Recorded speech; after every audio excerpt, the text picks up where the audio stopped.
Hello, today we will guide you through how to add DNS records on Cloudflare.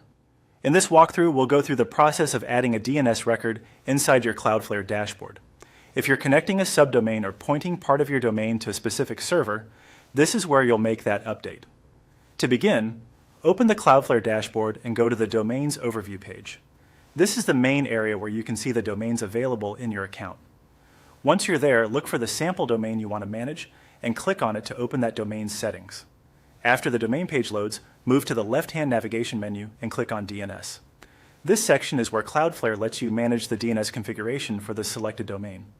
DNS records control how traffic is directed, so it's important to enter the correct values for the service you're connecting. Once you're in the DNS area, click on Records. This will take you to the list of existing DNS entries for the domain.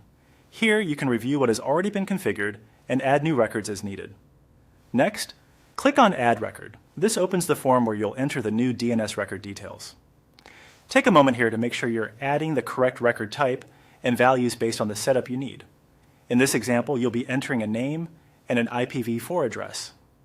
In the name field, enter the sample name.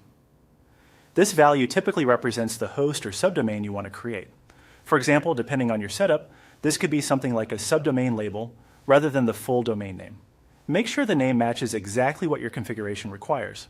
Then, in the IPv4 address field, enter the destination IP address. This tells Cloudflare where traffic for that record should go.